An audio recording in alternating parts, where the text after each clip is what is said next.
lectures are part of the Superstar Teachers series. They are produced by the Teaching Company in collaboration with the Resident Associate Program of the Smithsonian Institution. These 8 lectures are entitled Poetry, a Basic Course. The speaker is Alan Grossman, the Paul E. Proswimmer Professor of Poetry and General Education at Brandeis University. Dr. Grossman received his undergraduate and master's degrees from Harvard University and his doctorate from Brandeis University, where he has taught since 1957. At Harvard, he received the Garrison Award for Poetry and the prize of the American Academy of Poetry. He has also received 3 Pushcart Prizes, a Guggenheim, and a fellowship from the National Endowment for the Arts. In 1987, he was named Massachusetts State Professor of the Year and also named a National Gold Medalist by the Center for the Advancement and Support of Education. In August 1989, he received a John D. and Catherine T. MacArthur Fellowship Prize. The lectures on these tapes were delivered on October 13 and 14, 1990, on the campus of Georgetown University in Washington, D.C. Those in the audience are members of the Smithsonian Institution's Resident Associate Program.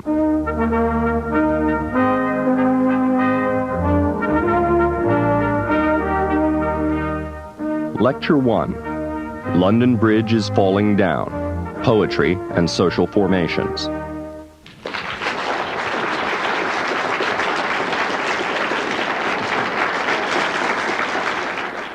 Ladies and gentlemen, good morning.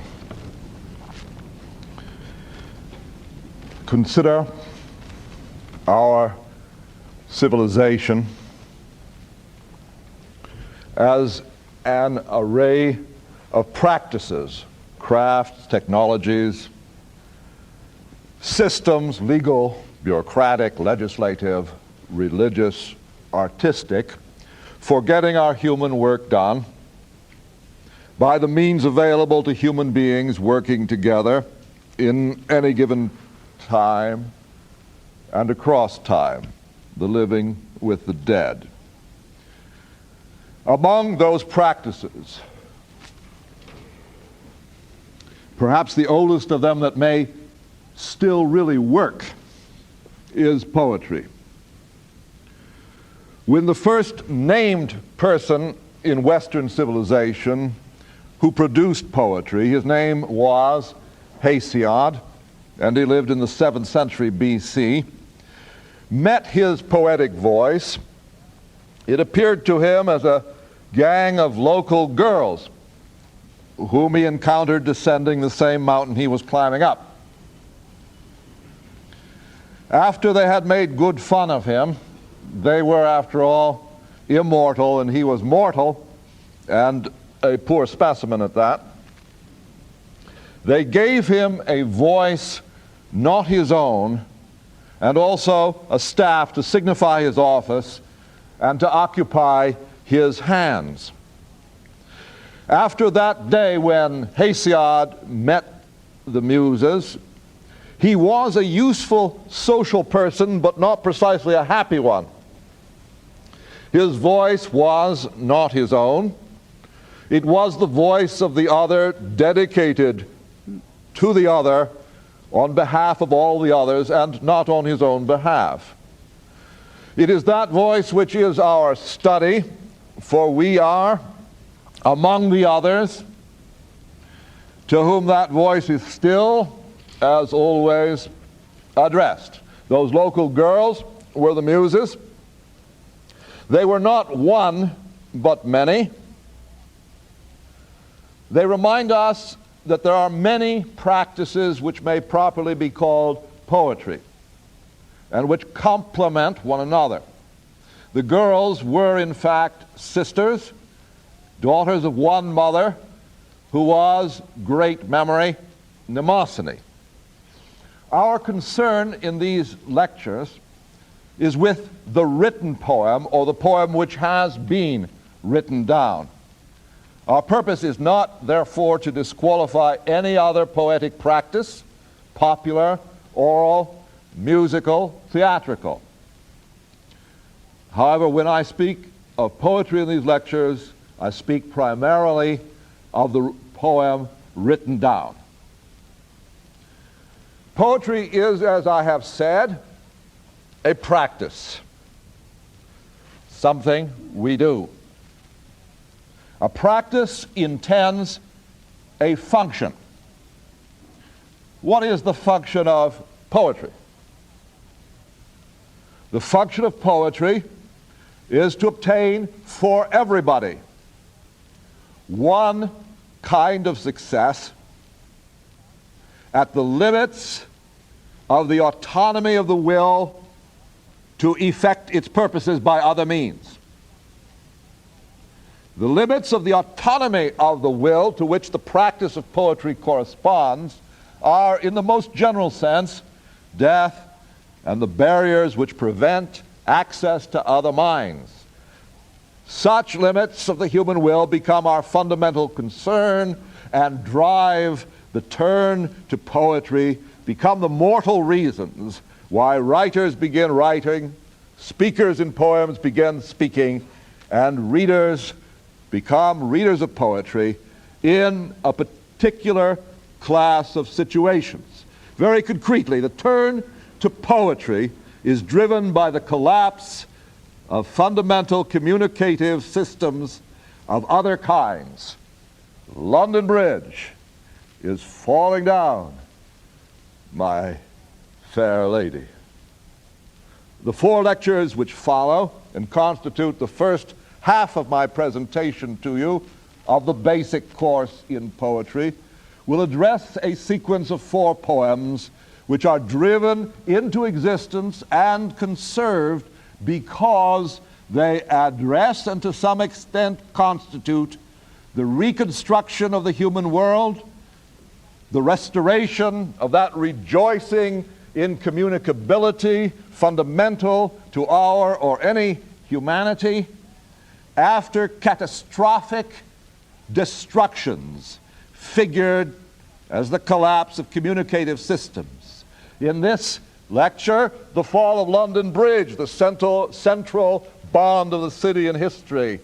In the second lecture, on the ballad of Sir Patrick Spens, the failure of the feudal world as a principle of social organization, figured as the loss of the kingship and the king's shipmaster. In the third, the exhaustion of mortal terms of value at the moment of the perfection of love, in effect the failure of marriage as a communicative system in Shakespeare's Phoenix and the Turtle. And in the fourth lecture, the death of God as a principle of the intelligibility of the world, and therefore the failure of the most fundamental principle of the order of all relationships among persons in history.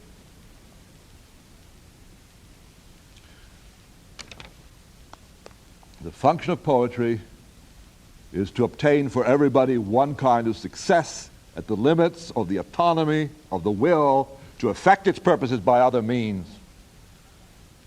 These limits to which the practice of poetry responds are, in the most general sense, death and the barriers to prevent access to other minds. The moment at which the poem is driven into existence, the moment at which thematically the speaker in the poem begins speaking, is the moment when the collapse of communicative structures of other kinds makes it necessary to turn, in effect, to the communicative system of last resort. That is to say, the poetic practice. The muses, as principles of poetry, are, as I have indicated in the story about Hesiod, the daughters of great memory. A kind of memory, mnemosyne, the mother of the muses, or meta-text in which the poem is an actualization. The poet is merely nothing more and nothing less than the technician who effects on behalf of the community the relationship between our private histories of consciousness and the prior communicative power of memory, not personal. The poem is always, before it is anything else, a reference to the great memory understood by the inner rationality of poetic practice as the latent communicative principle or ground among all persons. London Bridge is falling down, falling down, falling down. London Bridge is falling down. My fair lady. I began with a singing game. London Bridge is falling down because its words are always already spoken by all of us. Everybody knows these words. Everybody knows these words.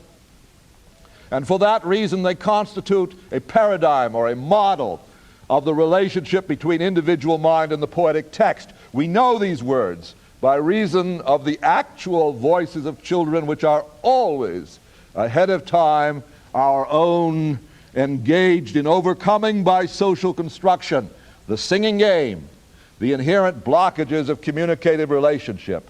The bridge is always falling, and nothing in the mortal world can mend it except perhaps the singing game itself, poetry.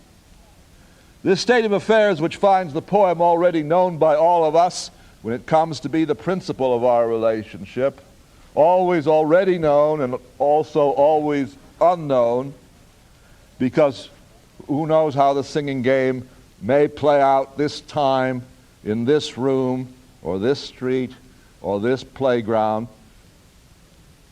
It is the essential state of affairs in which the poem finds us. This state of affairs often eludes us in our present civilization. It is, well, therefore, to begin with a poem which has very likely eluded none of us, a poem addressed to the fair lady of social construction, the deep memory to which we appeal when we take poetry in hand.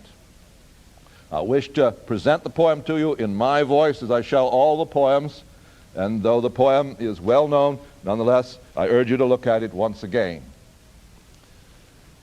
In your handout, you can sing it. London Bridge is falling down, falling down, falling down. London Bridge is falling down, my fair lady. Build it up with sticks and stones, sticks and stones, sticks and stones. Build it up with sticks and stones, my fair lady. Sticks and stones will wear away, wear away, wear away. Sticks and stones will wear away, my fair lady. Build it up with iron and steel, iron and steel, iron and steel. Build it up with iron and steel, my fair lady. Iron and steel will rust away, rust away, rust away. Iron and steel will rust away, my fair lady. Build it up with bricks and clay, bricks and clay, bricks and clay. Build it up with bricks and clay, my fair lady. Bricks and clay will wash away, wash away, wash away. Bricks and clay will wash away, my fair lady. Build it up with silver and gold, silver and gold, silver and gold. Build it up with silver and gold, my fair lady. Silver and gold is stole away, stole away, stole away. Silver and gold is stole away, my fair lady. This poem exists in many languages: German, Die Goldene Brücke, Danish, Norwegian, Swedish, Japanese, where the children are trying to gain admission to the Tenjin Shrine. Spanish, What Did John Roldan Tell You? The bridges are broken. The song and the game it configures are part of a great memory. It continues, as you know, until all the children are technically dead or captive, socially dead. When the game is finished, a disorganized crowd of children capable of the song but not capable of games of another kind rise from captivity or death having chosen sides, organize themselves on the grounds of difference, and then they have a tug of war. This is another aspect of the essential state of affairs in which the poem finds us. The poem potentiates a social formation capable of an action of another kind, as the singing game potentiates, brings to pass the sufficient conditions of that game of another kind, which has no song. Why then does the speaker in the poem begin speaking? The mortal person. Why does the mortal person turn to poetry as writer or reader? Why play the singing game? In order to play a game of another sort. That's why. That is to say, in order to enter the social world with a relationship recovered by the poem to the otherwise unconscious principle of social order which the poem mediates and which enables the recognitions which must precede both feeling and work. Therefore, London Bridges, the written poem before us, begins after history, after the civilizational systems of the social world have ceased to be intelligible. The principal bridge of the central city is falling down. And the poem begins before experience, after history and before experience, which the capacity to choose the game prepares. The poem constructs experience, the tug of war. The London Bridge is falling down is a construction that establishes the failure of a construction of another kind, the bridge, and the story about it, and then supersedes it. The poem is built as a sequence of imperatives. Now, what's an imperative? Well, you can say about an imperative, build it up, right? You can say about an imperative that it is a form of the verb to which you cannot say yes or no. You just got to do it or not. Imperative performs its meaning or else fails to. The poem is built as a sequence of imperatives which intend building and says building, build it up, build it up, build it up. These imperatives constitute a history, in fact, a series of histories of the testing of reality.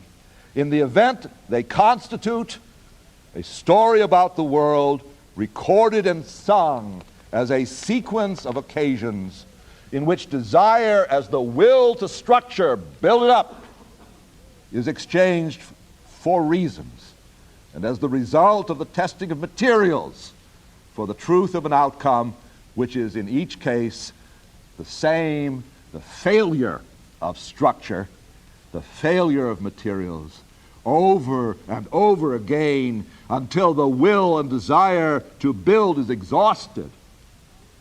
And truth remains. Truth is ruin, captivity, and death.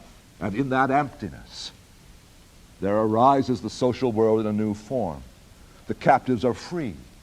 The dead arise, and another game begins which does not require a song.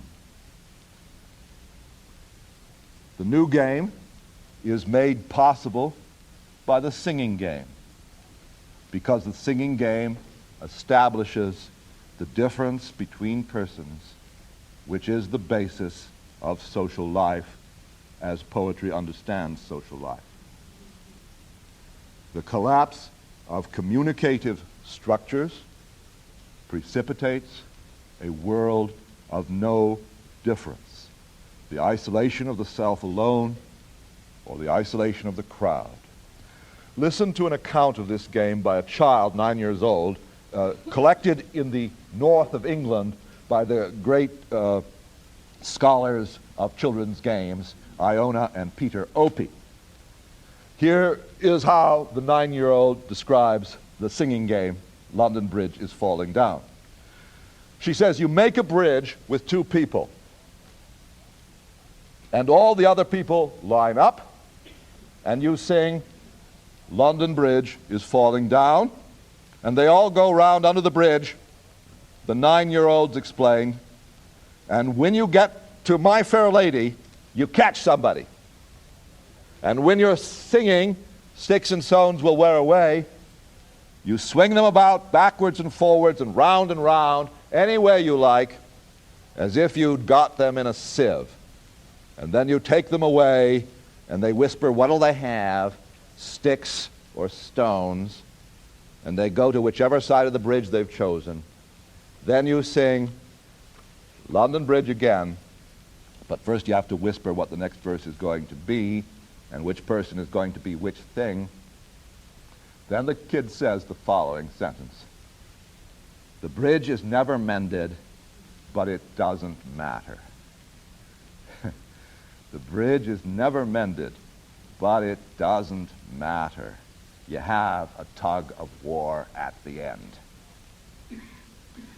Now, the principle of poetic construction, however you look at it, is difference. The children construct a game in which difference is willed